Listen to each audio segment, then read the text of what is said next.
Hi, welcome to Off the Ranch. I'm here with Brad. Brad, come on over here. Hey guys. Brad from Wildfirelifts and his dad, Mike, right? I got it? You got it. Nailed it. So tell me a little bit about Wildfirelifts first, and then I'll get back to it. Perfect. So my dad and I here started Wildfirelifts about 8 years ago. We looked at the market and we wanted to offer a really high quality prosumer 4-post car lift that was safe, built to last, and just offered consumers a really, really nice quality piece. Yeah, so they reached out to me, and I have a Bendpak 2-post lift, but you guys do 4-post, Yep. and they're all about the 4-post. We've obviously never had one, but there's a lot of stuff you can do with the 4-post, and we're going to show you why later in this video. But which one is this? So this is the one part of our double wide car lift. So we have the other half on the other side. This is going to be where you offer 2 cars on top and 2 cars below. So it's pretty cool. Not everybody's seen this product That is before. really cool, and we're in a space where we have a lot of space, but I think it's going to fill up really quickly. And so he told me about his double wide car lift, so we can put the El Cromino up on top, we can put the Can-Am up on top, we can park the lowrider underneath, and it just takes all of our cars that take up a lot of space and puts them in a much smaller area, which would be really nice for all the stuff that we have planned for this. And we have one of them unwrapped over here. This is the double wide. This is part of the double wide here. So we're going to basically start tearing into this and building us a lift right now. And what was cool about these guys is they have a father-son business, which is what I started out. My dad is a veterinarian. I went to vet school because my dad was a veterinarian, and then I ended up buying my dad's vet clinic and worked with my dad for a few years, which was really cool. And time that it was well spent time, which I'm sure you guys have felt the same way. 98%. Yeah, most of the time. I don't know if you guys have, I just met these guys today, but my dad and I never fought at all when we worked together. And that was one thing I was really worried about is, man, if I get into business with my dad, I have a really good relationship with him, and that might mess that up. It never happened with me. You guys seem like you guys get along pretty well. We never fight. You're right. Not very often. Hopefully not today. Yes. So they came down from Minnesota, right? Correct. And it was 83 degrees yesterday, and today it's like 33 degrees. It's cold. They flew in yesterday. Yeah, they flew in yesterday and it was hot. They were sweating and they all went and did go-karts or something. Sure did. And then today it's freezing. I've got 3 coats on. Not ashamed to admit it. Texas boy here. All right, what do we do first? We just start opening everything up, bring the pieces out, and put her together. Giddy up. I can help with that. We just tear stuff up. Tear stuff up. All right, I'm gonna get my shotgun. Just kidding. How long does it take you guys to put this lift together? We've been doing this for a while, so the 2 of us, if we were to do it, hand tools and engine hoist, pretty straightforward equipment. I would tell you about 3.5 hours. I would add probably another 1.5 to 2 hours your first go around. Yeah. Once you've done 1 or 2, it becomes pretty easy to do. It's not terribly complex. The pieces are heavy, so you do need something like a cherry picker to put pieces in place, but it's really straightforward. And you guys sell mostly to businesses or just a private guy who has a garage that he wants to do car work on? So mainly to the homeowner. So we tried to build a high-end, we call it a prosumer, so it's a higher-end quality piece that's built to last for the guy that wants to be able to do a lot of things at home. And because this lift is fully movable, the gentleman can put it in one part of his shop, move it somewhere else, can still work on the car, store the car. It's just a really nice overall. So he gets back to work though? Come on. I'm trying over it. He talks too much. We gotta get. I'm just kidding. No, that is cool. That's what I liked about him is it's made for the kind of stuff that I feel like most of my viewers do. I don't think most of my viewers are mechanics necessarily, but they all like working on cars, and so this is kind of made for that kind of thing. You could put this in your home garage. So that's what we're gonna do in my home garage.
the Impala, my 64, is one of the best cars ever. One of my good purchases.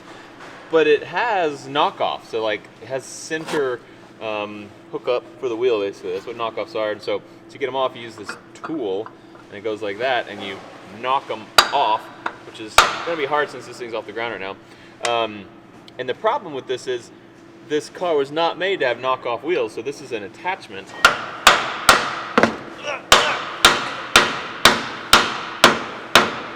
It has normal 5-lug wheels from the factory, and that's still under here. You'll see once I get this off, and you can see the drum with the lugs coming through it. But first I have to knock it off, and I'm pretty sure that you have to go this way to make it come off on this side. We'll see. I always thought knockoffs would just like knock off. I didn't think they were like that hard. Holy cow. I did that for like 10 minutes probably. You guys didn't see.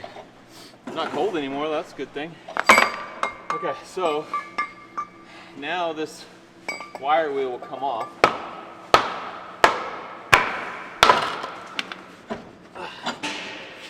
And you can see it has this adapter. So there's 5 lugs there that your normal wheels will hook onto. And then this gear grabs the inside of this right here, which is cool, it works, but it wouldn't work very good for going hard in like burnout competition, which front wheels don't matter, but we don't want to do that in the back wheels, so we're doing something a little different. But we need to take these off today because we're actually going to tackle these brakes. So this has big drum brakes in the front. I'm not winded. The altitude, we're just high up right now. And we're gonna put some nice disc brakes on here because in a burnout car, you don't have rear brakes during your burnout, so you need your front brakes to work really good. So we're gonna pull this off, pull the drums off, and do a disc brake conversion to my 64 Impala. We did get some new wheels. Check these things out. We don't have tires for them yet, but these are not center knockoffs like those. So they are just regular 5-lug bolts. So they'll bolt right on, and then it has this hubcap which screws on. So it makes it look like it's the wire spoke center knockoff. They are wire spoked wheels. They're silver and gold, so it'll look really blingy, but we don't have to worry about that wheel knocking off during you know, burnout when you're going 200-mile-an-hour wheel speed and there's crowd around you. Not ideal.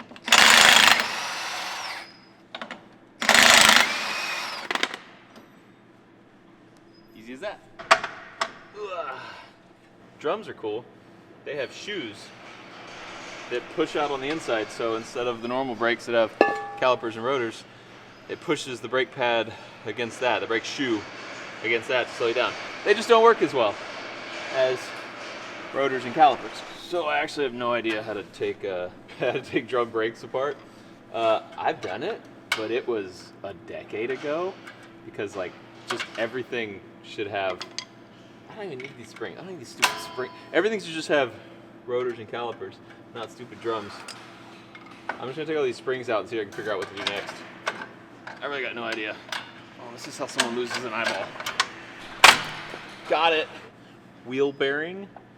That's what makes you spin, and it's covered in grease. And yeah, we got our hub off. So now I gotta take these 2 out, and probably another one, and then this whole drum assembly should come off, I think. I'm kind of figuring it out as I go, I'm guessing.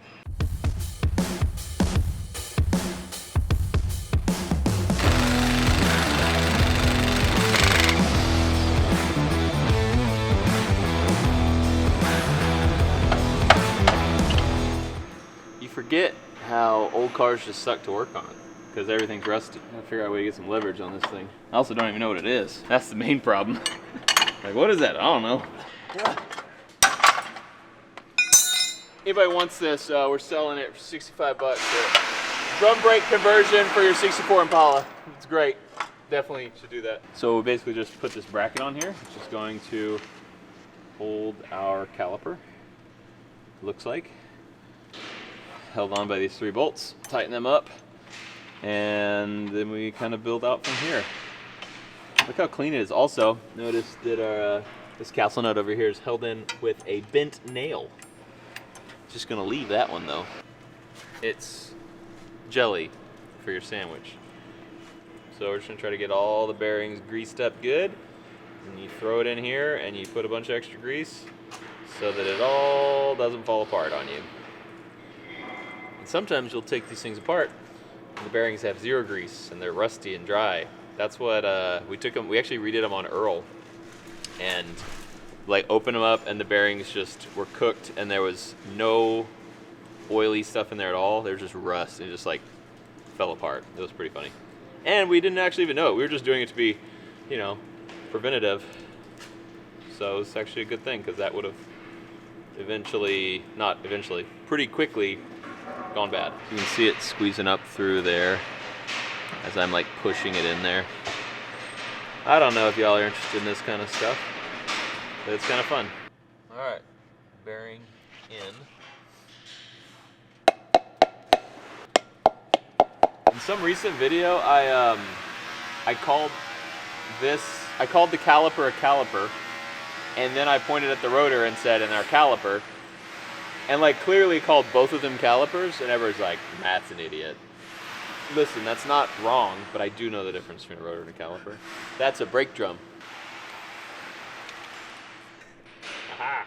I found it. I'm in. You know what I'm most excited about for our new shop? Lights. It'll be really cool when we have lights. Everything's so dark in here. Our old shop was really dark. I can't wait till like there's power in here and lights and we can just see things and it's clean. I mean, it probably won't be clean, but we'll have lights. Caliper on, rotor on, and then we got all that done. So now we're actually ready for a wheel. Oh, we don't have tires yet, so we're just gonna do this. I just want to see what it looks like. So totally hides, I mean, you cannot see the rotor or the caliper in there, which is cool. You just see the wires. You see the bling. So good. So it'll actually be even more blingy too. This has a plastic edge protector on your lip here. So it'll be a lot shinier once that's off. Get some nice white walls. These are 14-inch rims. It's gonna look freaking super good. They're wrapping up the lifts over there. So let's go check that out and see what they got. They got both lifts finished now. This is the double wide. So they have these panels that go in here and they're removable, but it's in case you want to put, you know, lawnmowers or go-karts or things that have a smaller wheelbase, lighter things. You can do that. We're actually about to move this thing, so you can see these little casters they have here. So when this thing comes down, it will put weight on that, which will put all the weight on the caster, and then you can easily move this thing. Even as big as it is, we can push it over here. I haven't seen that happen yet though, so let's see if it's real.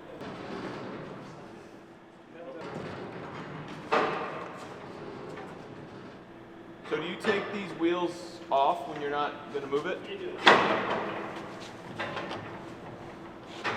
So I think, We want to have enough and see how we're. yeah, and I think we got to watch for this. Yeah, we want to be a little away so you can get in. All right, yeah, let's go further back then. That looks good. I like it. That's gonna be so good. I just like that it sounds like an airplane's about to take off, because it is.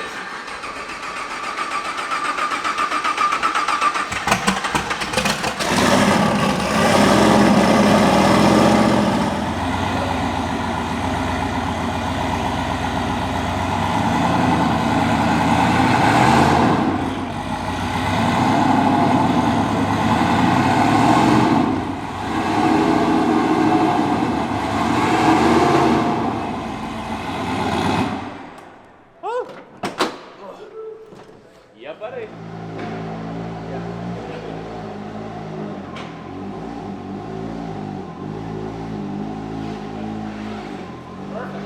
So now we've put our two cars on there, we lift it up, and then we get those things out of our way.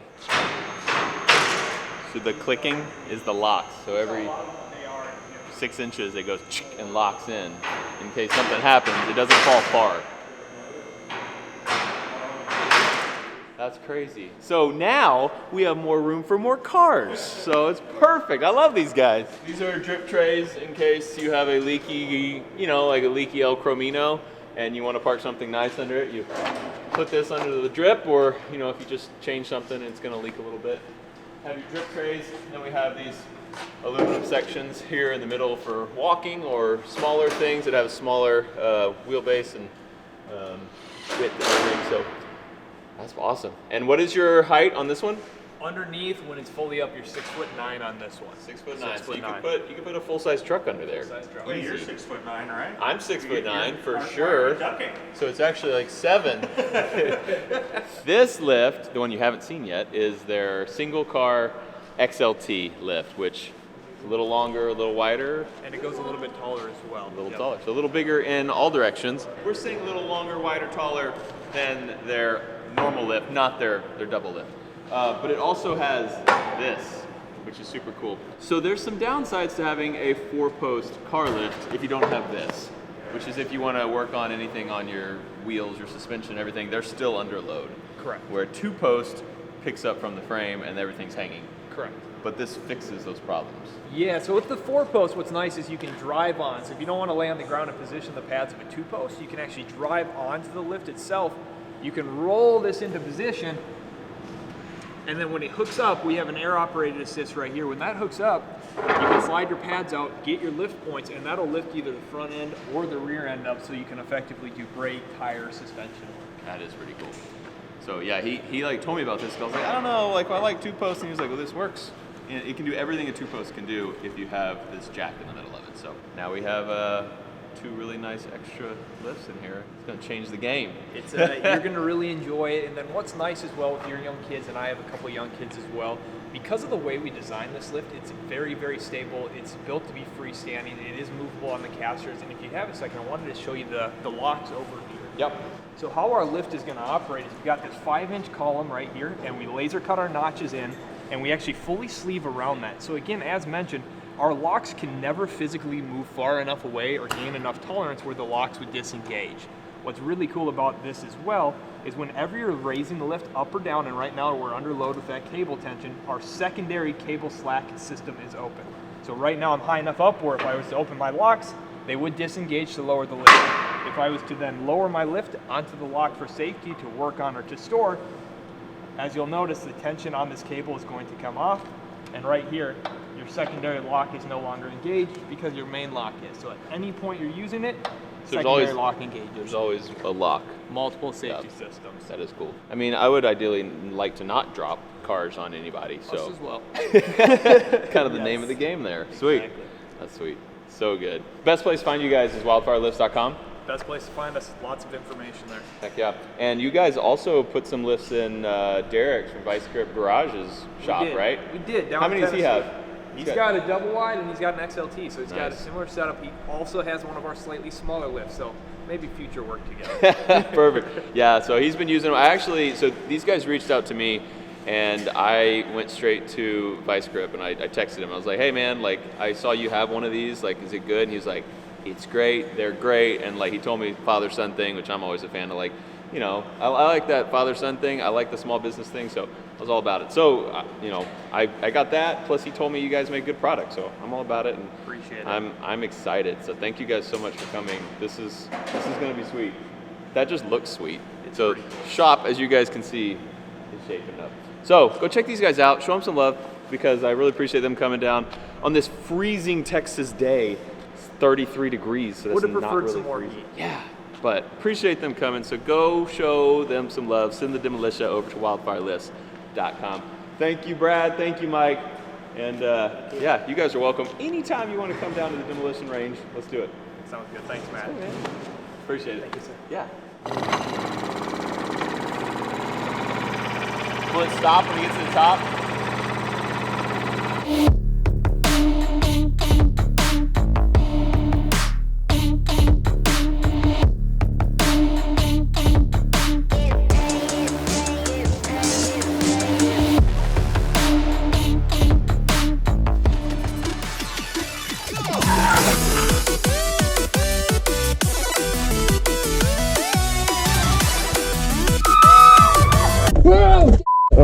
Hey, what camera is that? Number... Shut up!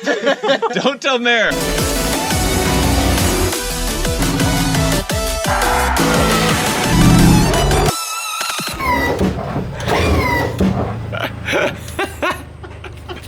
it.